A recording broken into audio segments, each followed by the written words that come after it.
खबर आपको बता दें, लोकसभा के लिए इंडिया ब्लॉक के फ्लोर लीडर्स नियुक्त किए गए हैं। इंडिया की 20 पार्टियों के फ्लोर लीडर बनाए गए हैं। कांग्रेस से सांसद राहुल गांधी फ्लोर लीडर बनाए गए हैं, तो वहीं केसी वेणुगोपाल और गौरव गोगोई भी फ्लोर लीडर हैं। एसपी से अखिलेश यादव फ्लोर लीडर बनाए गए हैं। डीएमके से टीआर बालू और जबकि टीएमसी से सुदीप बंदोपाध्याय फ्लोर लीडर होंगे। इसके अलावा एनसीपी शरद पवार की अगर बात करें तो यहां से सुप्रिया सुले फ्लोर लीडर नियुक्त की गई हैं। आम आदमी पार्टी से गुरमीत सिंह, जबकि आरजेडी से सुरेंद्र प्रसाद यादव को फ्लोर लीडर बनाया गया है। शिवसेना यूबीटी से अरविंद सावंत को फ्लोर लीडर नियुक्त किया गया है। जेएमएम से विजय कुमार फ्लोर लीडर होंगे। इसके अलावा सीपीआई-एमएल से राजा राम सिंह, हनुमान बेनीवाल फ्लोर लीडर होंगे। इसके अलावा अगर बात देखिए किस तरीके से फ्लोर लीडर्स की करें तो रणनीति यहां पर पूरी तय की गई है। ये लोकसभा में रणनीति तय करने में फ्लोर लीडर्स की अहम भूमिका होगी कि किस तरीके से सरकार की घेराबंदी करनी है और कौन से एजेंडों पर सरकार को घेरना है। दरअसल लोकसभा में इंडिया गठबंधन के फ्लोर लीडर्स की नियुक्ति हो गई है। इंडिया गठबंधन की 20 पार्टियों के फ्लोर लीडर्स बनाए गए हैं। असल में फ्लोर लीडर्स स्पीकर के साथ होने वाली बीएससी की बैठक में हिस्सा लेते हैं और इसके अलावा आपस में एक बेहतर तालमेल के लिए काम करते हैं। सभी फ्लोर लीडर्स लोकसभा में विपक्ष की साझा रणनीति तय करने में एक अहम भूमिका निभाएंगे। इस बीच बड़ी जानकारी आपको देते हैं, आईजीआई एयरपोर्ट से जुड़ी हुई हादसे से जुड़ा हुआ बड़ा अपडेट है। टर्मिनल 1 पर आने जाने वाली सभी उड़ानें रद्द कर दी गई हैं। टर्मिनल 1 पर सभी चेक इन काउंटर भी बंद कर दिए गए हैं। अभी आपने सुना भी था, हमने यात्रियों को सुनाया था कैसे वो परेशान हैं और उन्होंने भी इस बात का जिक्र किया था कि हालांकि अब हमें कोई ज्यादा इन्फॉर्मेशन यहां से नहीं मिली है, बस ये कहा है कि यहां से जो उड़ानें जा रही थी उन्हें रद्द कर दिया गया है।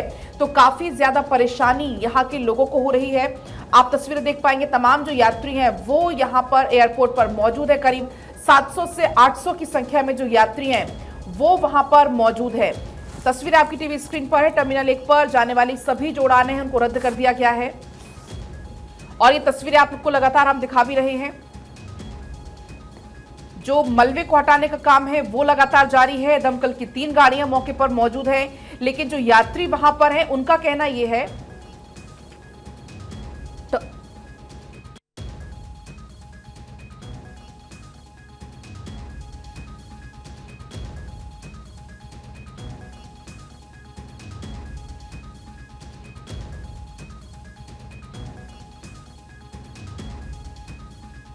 हालांकि शुरुआती जानकारी पहले मिली थी कि 4 लोग घायल हैं। अब जानकारी मिल रही है कि 6 लोग इसमें टोटल घायल बताए जा रहे हैं। लेकिन बड़ा अपडेट इसमें यह है कि टर्मिनल 1 पर सभी उड़ानें फिलहाल रद्द कर दी गई हैं। आईजीआई एयरपोर्ट से जुड़ी हुई ये बड़ी जानकारी है, लेकिन अभी भी कोई ऐसी अब तक आधिकारिक या ऑफिशियल स्टेटमेंट सामने नहीं आया है कि ये उड़ानें रद्द हुई हैं। तो कब उड़ानें भरेंगी, क्योंकि तमाम जो यात्री है वो तो अपने टाइम से एयरपोर्ट पहुंच चुके हैं। 700 से 800 की संख्या में कुल फिलहाल लोग वहां पर बताए जा रहे हैं जो कि अपनी उड़ानों के समय अनुसार वहां पर पहुंचे हैं। लेकिन अब बड़ी जानकारी इसमें यह है कि सभी चेक इन काउंटर को भी बंद कर दिया गया है। रंजना, तो दिल्ली में गुरुवार शुक्रवार की देर रात से देखिए तेज बारिश शुरू हो गई है और बारिश के बाद लोगों की मुसीबत बढ़ गई और इसी बीच एक बड़ा हादसा हो गया है। केंद्रीय मंत्री राम मोहन नायडू का भी एक्स पर पोस्ट आया। उन्होंने कहा है, मिनिस्टर ने कहा है कि घटना को पर्सनली मॉनिटर कर रहे। तो दिल्ली में बारिश, एयरपोर्ट की छत का एक हिस्सा गिर गया, कारें दब गई है, जिसकी तस्वीर आप इस वक्त अपनी स्क्रीन पर भी देख रहे हैं। 6 घायल बताए जा रहे हैं और एविएशन मिनिस्टर ने कहा है कि घटना को पर्सनली मॉनिटर कर रहे हैं। तो दिल्ली में गुरुवार शुक्रवार की देर रात से शुरू हुई तेज बारिश के कारण बाढ़ जैसे हालात बन गए हैं। तेज हवा के चलते सुबह करीब 5 बजे दिल्ली के इंदिरा गांधी एयरपोर्ट के टर्मिनल 1 पर एक छत का हिस्सा गिर गया। इसके नीचे कुछ गाड़ियां दब गई। घटना में 6 लोग घायल हो गए हैं और बड़ी जानकारी है, टर्मिनल 1 पर सभी चेक इन काउंटर को बंद कर दिया गया है।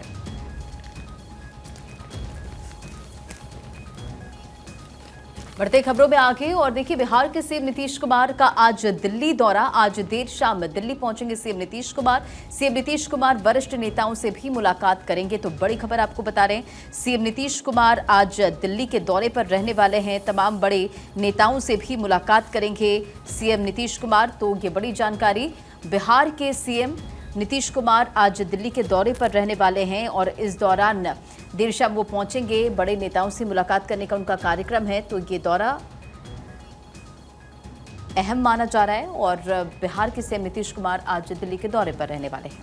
और देखिए कई सारी मुलाकातें करते हुए, मीटिंग करते हुए भी वो नजर आने वाले हैं। दिल्ली का ये दौरा, बिहार के मुख्यमंत्री नीतीश कुमार का वरिष्ठ नेताओं के साथ में मुलाकात करेंगे। तस्वीरें जब सामने आएंगी तो आपको जरूर दिखाएंगे। इस बीच बिहार के साथ साथ में छत्तीसगढ़ के मुख्यमंत्री विष्णुदेव साय भी आज दिल्ली में मौजूद रहने वाले हैं। राष्ट्रीय अध्यक्ष समेत कई नेताओं के साथ में मुलाकात वो करेंगे और दिल्ली में कैबिनेट विस्तार पर भी चर्चा संभावित है, चर्चा की जा सकती है। तो छत्तीसगढ़ के मुख्यमंत्री हैं विष्णुदेव साय और आज वो दिल्ली में मौजूद रहने वाले हैं। दिल्ली का उनका ये दौरा है, कई सारे मंत्रियों के साथ में मुलाकात वो करेंगे। राष्ट्रीय अध्यक्ष समेत कई नेताओं के साथ में मुलाकात वो करते हुए नजर आने वाले हैं। छत्तीसगढ़ के मुख्यमंत्री विष्णुदेव साय दिल्ली में रहेंगे और साथ साथ में बिहार के मुख्यमंत्री भी आज दिल्ली के दौरे पर हैं। राष्ट्रीय अध्यक्ष समेत कई नेताओं के साथ में मुलाकात विष्णुदेव साय करते हुए नजर आएंगे। जो तस्वीरें सामने आएंगी वो आप तक जरूर पहुंचाएंगे।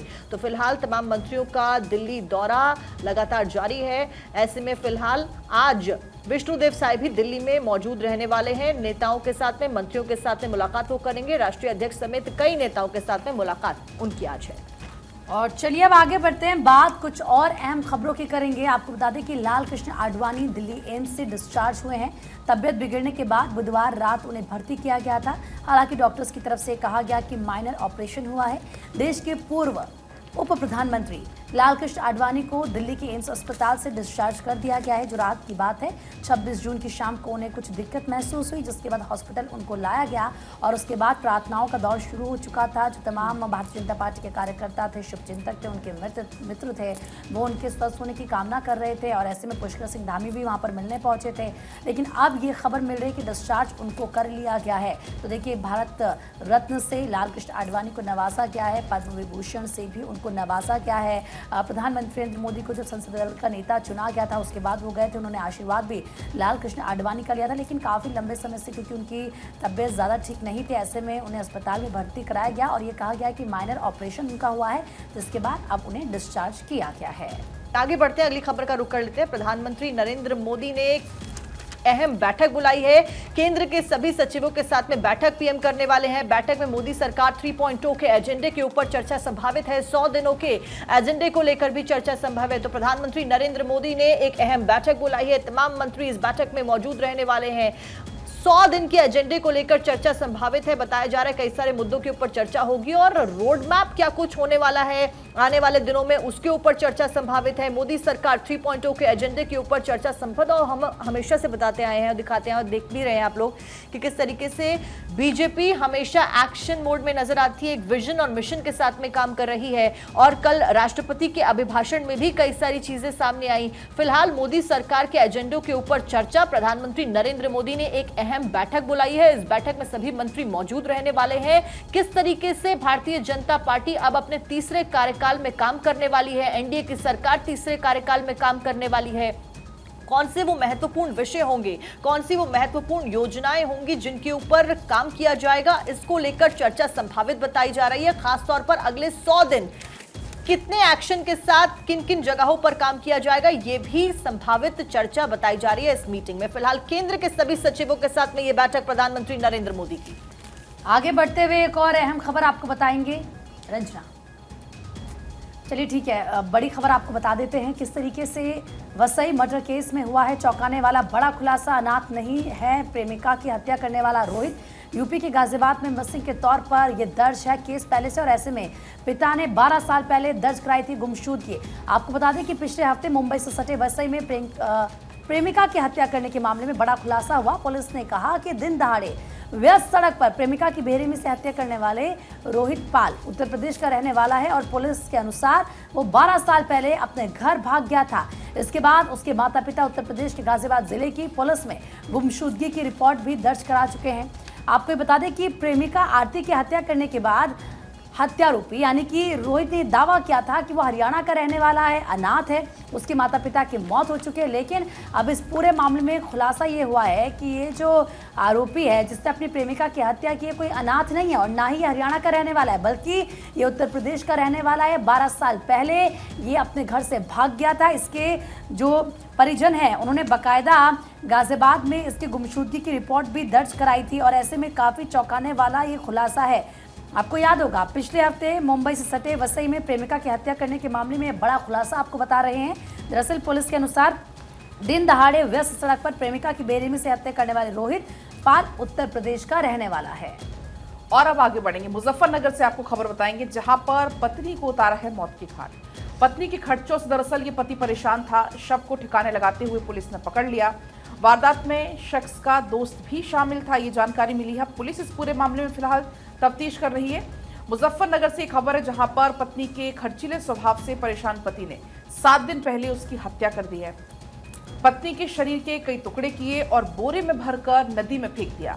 7 दिन से जलकुंभी में अटके शव को आगे बहाने गए आरोपित जो पति था, उसको पुलिस ने फिलहाल गिरफ्तार कर लिया है, शव को बरामद कर लिया है। वारदात में उसका दोस्त भी शामिल था, ये खुलासा हुआ है। और फिलहाल अब पुलिस उस दोस्त की तलाश में फिलहाल जुटी हुई है। इस पूरे मामले में जांच लगातार जारी है। बढ़ते खबरों में आगे, और दिल्ली एलजी के डीडीसीडी को अस्थायी रूप से किया भंग। डीडीसीडी के काम को लेकर सवाल उठाए और केजरीवाल सरकार का थिंक टैंक कहा जाता था, और दिल्ली की आप सरकार की मुश्किलें कम होने का नाम नहीं ले रही है। आप कार्यनीति मामले में अब सीबीआई ने केजरीवाल को गिरफ्तार कर लिया है, जिसके बाद कोर्ट ने सीएम केजरीवाल को 3 दिन के लिए सीबीआई रिमांड में भेज दिया है। इस दौरान सीबीआई कई चरणों में उनसे पूछताछ करेगी। कई ऐसे महत्वपूर्ण सवाल सीबीआई की तरफ से जो कि पूछे जाने।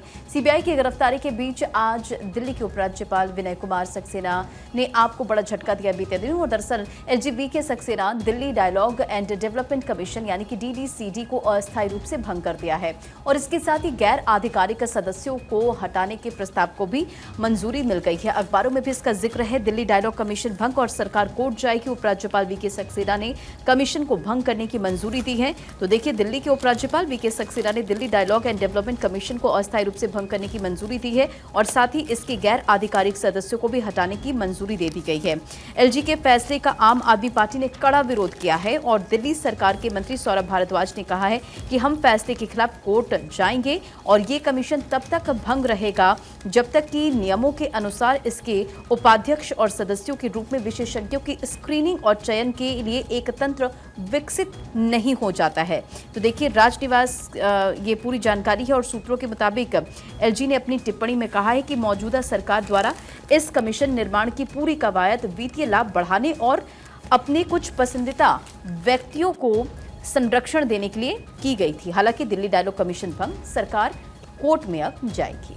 और देखिए, इस बीच अगली खबर, आज पेश होगा महाराष्ट्र सरकार का आखिरी बजट। चालू वर्ष 2024 और 25 का बजट वित्त मंत्री सदन में रखेंगे, और इस बीच वित्त मंत्री अजित पवार आखिरी बजट आज पेश करेंगे। मॉनसून सत्र में बजट पर 3 दिनों तक चर्चा होगी। तो इस वक्त की बड़ी खबर महाराष्ट्र से, जहां पर आज बजट पेश किया जाएगा और वित्त मंत्री इस बजट को पेश करेंगे। तो महाराष्ट्र से जुड़ी ये बड़ी खबर।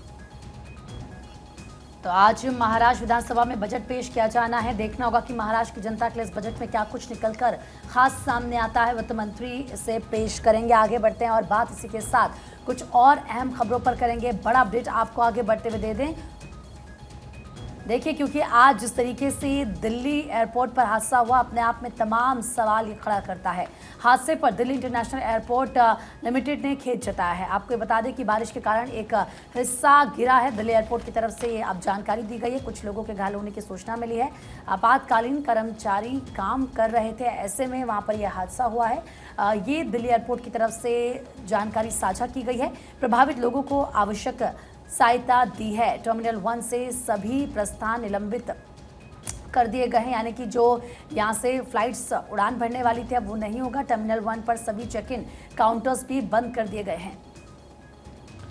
तो ये तस्वीरें भी आपको हम लगातार दिखा रहे हैं, क्योंकि वहां पर अभी जो राहत बचाव कार्य है वो चल रहा है। इस मलबे को हटाने का काम जारी है, क्योंकि घायलों की संख्या भी बढ़ी है, और ऐसे में मुसीबतें बढ़ती हुई फिलहाल नजर आ रही हैं। टर्मिनल 1 पर जितनी भी उड़ानें थी उन्हें रद्द करने का फैसला फिलहाल ले लिया गया है। यात्री वहां पर क्योंकि मौजूद हैं, एक अफरा तफरी का माहौल, एक पैनिक सिचुएशन वहां पर क्रिएट फिलहाल हो रही है, और ऐसे में अब एयरपोर्ट की तरफ से ये कहा गया है कि प्रभावित लोगों को आवश्यक सहायता दी जा रही है। असुविधा के लिए क्षमा चाहते हैं। तो अब ये दिल्ली एयरपोर्ट की तरफ से एक ऑफिशियल स्टेटमेंट जारी कर दिया, क्योंकि जो यात्री वहां पर थे उनकी शिकायत यही थी कि इतनी देर से हम लोग यहाँ पर खड़े हुए हैं, लेकिन कोई भी आधिकारिक स्टेटमेंट सामने फिलहाल नहीं आया है। लेकिन बड़ी जानकारी है, घटनास्थल पर पहुंचे उड्डयन मंत्री, केंद्रीय मंत्री राम मोहन नायडू पहुंचे हैं। ये बड़ी जानकारी, थोड़ी देर पहले आपको हमने ट्वीट भी दिखाया था उनका। एक्स पर पोस्ट उन्होंने किया था और लिखा था कि मैं खुद पर्सनली इस पूरी घटना पर नजर बनाए रखे हुए हूं, लेकिन अब ये जानकारी मिली है कि वो खुद घटनास्थल पर पहुंच गए हैं। तो दिल्ली एयरपोर्ट के टर्मिनल 1 पर बड़ा हादसा हो गया। टर्मिनल 1 का एक बड़ा हिस्सा टूटकर गिर गया। इसी बीच ये बड़ी खबर, घटनास्थल पर पहुंचे हैं केंद्रीय उड्डयन मंत्री राम मोहन और घटनास्थल पर पहुंच चुके हैं। देखिए, थोड़ी देर पहले उन्होंने सोशल मीडिया प्लेटफॉर्म एक्स पर पोस्ट किया था और उसके जरिए उन्होंने जानकारी दी थी कि इस हादसे पर वो नजर बनाए हुए हैं। हालांकि इस हादसे में 6 लोग घायल हुए। टर्मिनल 1 का जो आपको बताते चले कि चेक इन है, उसे भी फिलहाल वहां पर बंद कर दिया गया है। और देखिए, पल पल की अपडेट लगातार हम आपको दिखा रहे हैं क्या कुछ फिलहाल हो रहा है, और ये बड़ा हादसा आज हो जाता है, इसमें आगे क्या कुछ होता है ये भी आप तक जरूर पहुंचाएंगे।